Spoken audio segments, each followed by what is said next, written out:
ليه في بنات كتير بيحبوا ان غالبيه صحابهم يكونوا ولاد مش بنات؟ في اقل من 60 ثانيه في نسختين هيجاوبونا على السؤال ده وهيفهمونا شويه حاجات كتير قوي. الغيره، تضارب المصالح، وشويه نقص هم اساس الموضوع ده، وهقول لكم حالا ازاي.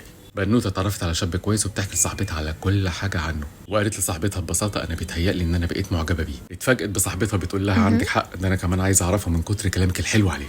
كان زمان في حدود للزمالة، واللي كان عايز يعدي الخط ده كان بيستأذن ويجي يكلم بابا في البيت. الحاجة التانية، لو راجل وست نزلوا يعملوا شوية شوبينج مع بعض، مش هتلاقي راجل مثلا بيقول للست يا سلام القطعة دي تحفة عليكي واللون هياكل منك حيط، بس انا هدور منها على اكس سمول لان اكيد انت بتلبسي ميديم. المرحلة المنيلة دي من مراحل المحن الوسطي الجميل، بتأثر في نفسية البنات جدا. الغيرة موجودة في كل زمان ومكان، بس الكويس كان غالب والناس كانت بتتكسف تظهر حاجة زي دي.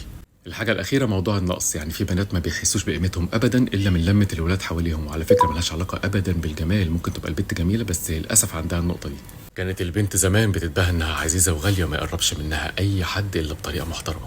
اكتبوا رأيكم في الكومنتات سواء كنتم موافقين أو معترضين على الكلام ده، ولو سمحت دعموا المحتوى المحترم إنكم تعملوا له لايك وشير. أنا هيثم المعداوي، وإن شاء الله أكون واحد من أشهر الناس في مصر. أشوفكم المرة الجاية، مع السلامة.